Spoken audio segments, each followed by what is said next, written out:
All right, welcome to week three. This is going to be the shortest of the videos. The recap videos were one was pretty long, one was medium. This one will be pretty quick. So in week three, we get into radical egotism. And in radical egotism, the basic idea is that it's all about you. You're the only thing that matters. You as an individual, your desires, your hopes, your dreams, your wants, your wishes, your goals, your plans. That's it. That's all that matters. Nothing else has any value. And so if other people have value, it's only because they're useful to you.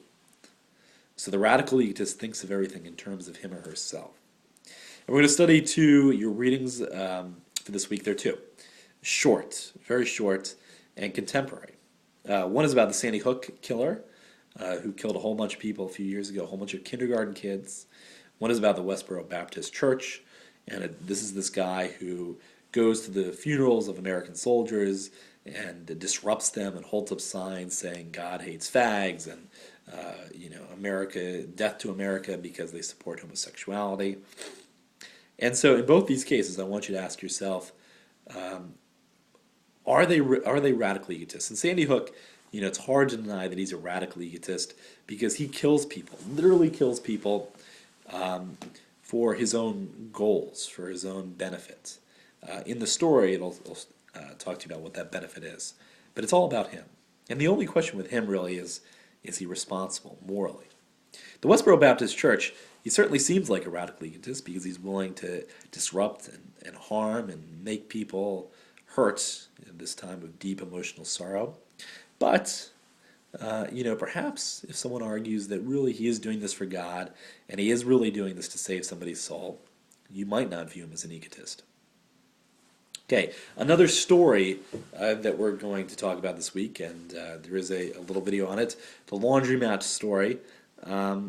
Story of this woman who goes into a laundromat, has a couple young kids, gets very angry at one of them, and tells them basically to shut the F up. And I want you to think about that story and whether that woman was right or wrong. It goes back to our themes of relativism and universalism, and also is she just being selfish by feeling to fulfill her duty as a mother. So this week we've got 4 videos actually. You have this video that you're watching now. You've got a review of the week 2 discussion boards. You've got a review of the living ethics, and you have the laundromat video. So sorry you get to see a lot of me, but that's the way it goes sometimes. Okay, posts. You have your usual normal posts. As always, I encourage you to post early so that I can reply to you. If you post, Saturday afternoon or later, I'll try to get to you, but there's a good chance that I won't be able to get to you. Just because of timing, just because there has to be also this prep and collection of material so that I can give these videos to you so you're prepared for next week. But even if you get it in late, I encourage you to look at the posts of others. Not only because you'll get to see the thoughts of your classmates, and these thoughts could differ and contradict your own, but also because then you can also see some of my comments. And if students are making kind of common errors or they're thinking about things in kind of one direction, oftentimes my comments will try to get you to think in a different direction or to highlight maybe some errors. So that can also be useful to you. The essay on the syllabus, the short assignment, was scheduled for this week. I'm going to move back because in thinking about it a little bit more, I want you to have the ability to write on all the egotistic case studies, and we'll examine those egotistic case studies next week as well.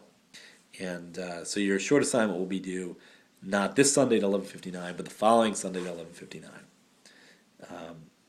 I encourage you to join the conference call. Even if it's for a few minutes. Call in. We can talk about things. We can talk about the class. We can talk about your issues. If the timing of the call doesn't work for you, let me know another time. I could set up a different period. But I would love to be able to speak with you, especially because in an online class, it can be really hard to get a real sense of where you might be struggling. I also encourage you to look at the picture in the NU Learn weekly headings. I put those pictures there for a reason. Generally, they're meant to kind of communicate some essential point about the week, And so check them out. See if you can figure out why I put the picture in that I did.